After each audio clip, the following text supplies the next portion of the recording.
10장에 보면은 르호보암이 이제 쫓겨났죠. 쫓겨난 겁니다. 전 이스라엘 왕국의 왕이 되지 못하고 이제 남쪽에 있는 유다와 베냐민 지파만 데리고 이제 왕 노릇을 하게 됩니다. 그래서 이제 그 모든 것을 회복하기 위해서 전쟁을 일으키기 위해 모인 군사를 일으키니까 일제로 보면 18만 명이다 그랬습니다. 18만 명이다. 이제 전쟁이 이제 일어나면은 이제 어떻게 되겠습니까? 유다와 베냐민 지파에서 18만 명을 모았다. 그러면 북쪽은 나머지 10개 지파가 있으니까 훨씬 많은 숫자가 모일 수 있겠죠. 그때 하나님의 말씀이 하나님의 사람 스마야 선지자에게 임하여서 올라가지 말라, 싸우지 말라, 집으로 돌아가라. 4절에 이 일이 내게로 말미암아 난 것이다. 그랬습니다. 하나님이 한 것이다.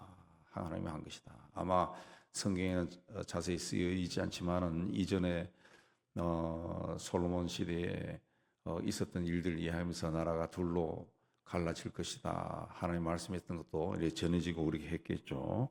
그래서 하나님으로부터 난 것이다. 이 말을 듣고 치도 전쟁을 하러 가던 길에서 되돌아왔다. 그랬습니다. 아마 여러 가지 말들이 있었을 겁니다. 그래서 되돌아왔다.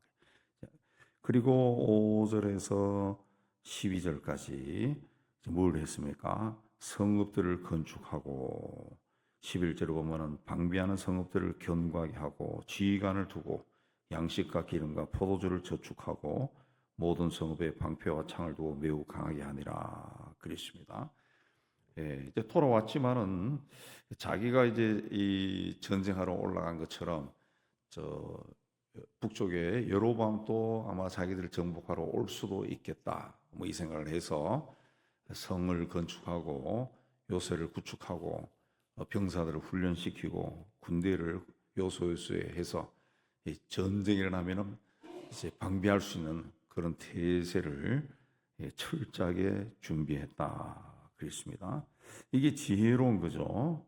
전쟁하러 나갈 때는 군사의 수도 계산해보고 이길 것인가 질 것인가도 생각해보고 그렇게 하는 것이 지혜로운 것이죠. 그래서 그 르호보암이 한 일들이 지혜롭다. 23절에 그렇게 이야기합니다. 자, 그렇게 해서 이제 그 모든 그 성들을 견고하게 하고 양식도 풍요롭게 준비하고 이렇게 다 하니까 13절부터 온 이스라엘 제사장들과 레위 사람들이 르호보암에게 돌아왔다. 르호보암에게 돌아왔습니다. 14절은 자기들의 마을과 산업을 떠나 유다와 예루살렘에 이르렀다. 많은 그 제사장과 레위 사람들이 돌아왔다는 거죠. 왜? 14절에 이는 여로보암과 그 아들들이 그들을 해임했다고 하는 뜻은 요새 우리도 보면은 그 직분에서 이제 해임했다. 그럼 과장이었는데 과장에서 해임했다. 그럼 과장 못하는 거죠. 여기서 해임했다는 그 뜻은 싫어했다는 뜻입니다. 싫어했다. 그들을 싫어했다는 거예요. 싫어해서 제사장 직분을 행하지 못하게 하고 직분이라고 하는 그 성서의 원뜻은 중재한다는 뜻입니다. 제사장 직분이 그 뭐냐? 하나님과 사람 사이를 중재하는 거죠. 중재하는 겁니다. 중재자 역할을 하는 거죠. 이걸 못하겠다는 거죠. 그리고 뭘 했습니까? 15절에 여러 산당과 수염수 우상과 자기가 만든 송아지 우상을 위하여 친히 제사장을 세웠다. 그랬습니다. 원래 하나님의 제사장은 아론의 후손들과 레위 지파가 하게 돼 있는데 그걸 다 없애고 자기 마음대로 제사장들을 세웠다. 우상들을 섬기는 제사장들을 세웠다. 그랬습니다. 그러자 16절에 보면은 이스라엘 모든 지파 중에 마음을 굳게 하여 이스라엘의 하나님 여호와를 찾는 자들이 그랬습니다. 마음을 굳게 한다라고 하면서 하나님을 신실하게 섬기는 사람들이 레위 사람들을 따라 예루살렘에 왔다는 거죠. 그 레위 사람들뿐만 아니라 일반 백성들도 경건한 사람들은 예루살렘으로 왔다는 거죠. 이는 그들의 조상들이 하나님 여호와께 제사하고자 우리 오늘로 얘기하면은 예배하는 신앙을 지키기 위해서 하나님을 믿는 신앙을 지키기 위해서 레위 사람들을 따라서 예루살렘으로 왔다. 경건한 사람들이 다 돌아왔다. 그랬습니다. 우리나라도 그 8.15 해방이 되었을 때 옛날 어른들 이야기 들어보면 북한 땅에 살던 사람이 처음에는 좋아했다 그랬죠. 그 당시는 소련이 뭘 하는지도 모르고 김일성이 뭘 하는지도 모르니까 좋아했는데 이제 한 해 한 해 갈수록 기독교인들 핍박하고 재산을 뺏고 예배도 방해하고 막 이런 그야말로 눈에 보일 정도로 악한 일이 막 일어나니까 6.25 전쟁 전에 남쪽으로 내려온 사람들이 많고 전쟁이 일어났을 때는 그야말로 1.4.5 될 때 다 내려와 버렸죠.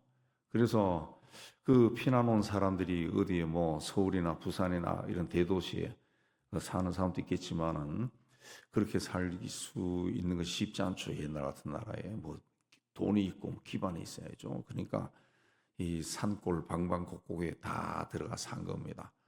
그래서 우리 기독교 역사에 보면은 우리 남쪽에 교회들이 시골 방방곡곡 오지에까지 예배당이 세워진 것이 바로 이북에서 내려온 크리스찬들 때문이다. 그런 기록이 있어요. 그전에는 이 남쪽은 불교가 강했습니다. 또 유교가 강했는데 전쟁이 일어나면서 일제 식민지 시대에도 남쪽은 여전히 유교와 불교가 강하고 북쪽은 기독교 선교사들이 그야말로 집중적으로 들어갔기 때문에 그래서 평양 같은 경우는 동방의 예루살렘이라 할 정도로 주일이 되면은 모든 가게가 문을 닫고 다 예배당으로 예배 드리러 가는 사람들이 구름처럼 몰려갔다. 그런 이야기가 있을 정도로 동방의 예루살렘이다. 그런데 그 사람들이 이제 전쟁을 통해 가지고 다 내려와서 시골 마을에까지 피난 간 거죠.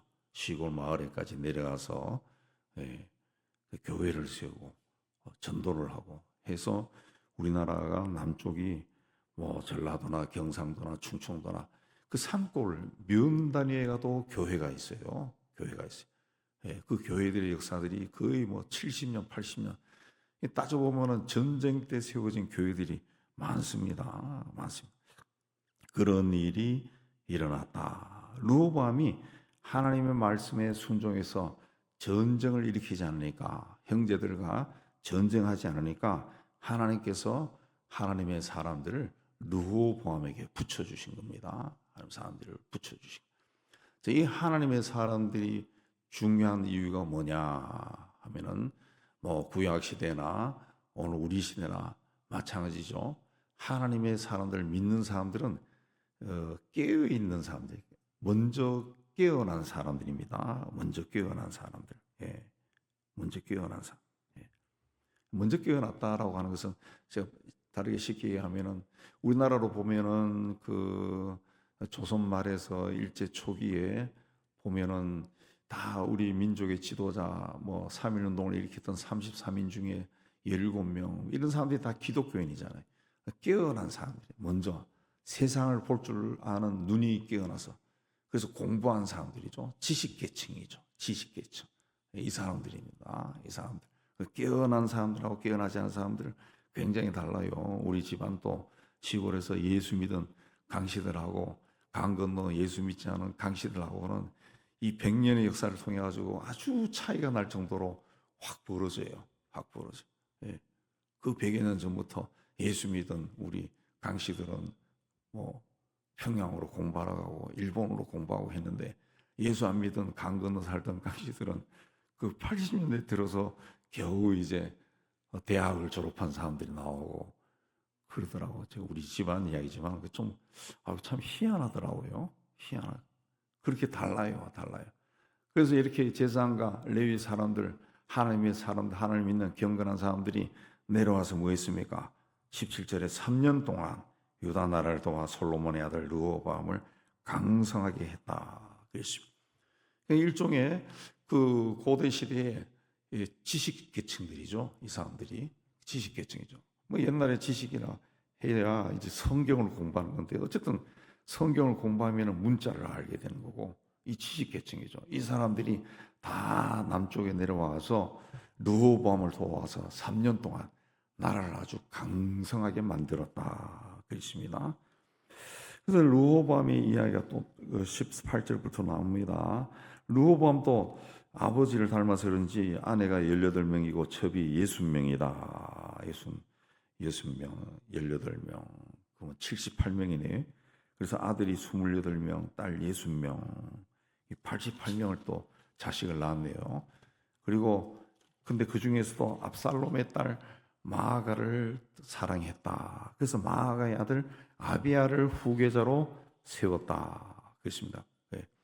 그 많은 아들들 중에서 아들이 28명이죠. 28명 중에서 압살롬의 딸 마아가의 아들을 자기 후계자로 세웠다. 근데 그냥 후계자로 세운 게 아니라 아마도 이 사람이 아마 할아버지 다윗, 그리고 아버지 솔로몬의 자식들이 많은데 그 자식들이 어떤 일을 저질렀는가 다 듣고 보고 했겠죠.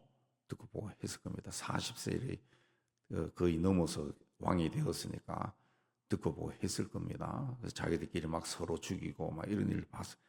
그래서 르호보암은 거의 모든 아들들을 생전에 유다와 베냐민의 온 땅 모든 견고한 성읍에 흩어져서 살게 했다. 성주가 되게 한 거죠. 성을 하나씩 다 줘가지고 거기서 흩어지게 살게 하고 양식도 주고 아내도 구해줬다. 그랬습니다. 아예 반란이 일어날 그 싹을 다 잘라버린 겁니다. 그리고 아비야에게 왕위를 물려준 겁니다. 이게 르호보암이 지혜롭게 행하였다. 행하였다. 그래서 12장으로 넘어가면은 더 강해졌다. 그렇게 됐습니다. 이렇게 해서 국력이 강해질 수가 있었고 북쪽에 있는 10지파와 세력이 균형을 이룬 거죠.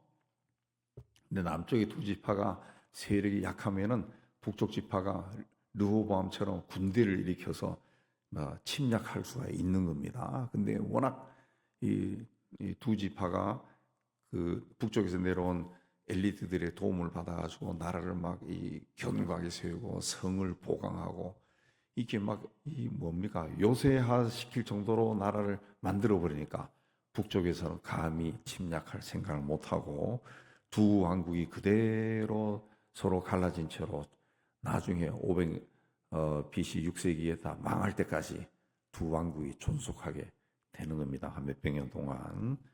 이게 이제 르호보암이 지혜로웠다. 왜 지혜로웠습니까? 하나님의 뜻을 따르는 삶을 살았습니다. 하나님이 그렇게 하지 말라 그러니까 하지 않았다는 순종했다는 거죠. 순종하니까 하나님도 기억하고 그에게 복을 주시고 지혜를 주셔서 나라를 잘 다스리게 하고 또 당대 똑똑한 사람들을 다 르호보암에게 붙여줘서 나라가 더 견고하게 세워지게 한 겁니다. 그래서 우리도 어떤 환경 가운데서도 처음에는 내가 여러모로 비교해서 보잘것없다 할지라도 보잘것없음에 막 절망하고 좌절할 것이 아니라 거기서 하나님을 잘 섬기면은 하나님이 나를 기억하고 나를 돕는 사람들, 지혜로운 사람들 옆에 붙여주셔서 그들의 지혜로 일을 하게 해줬어. 또 하나님의 역사가 또 이루어진다는 것을 우리가 기억하고 하나님 앞에 아름다운 모습으로 하나님이 인정하는 그런 사람들이 다 되시기를 주님의 이름으로 축복합니다.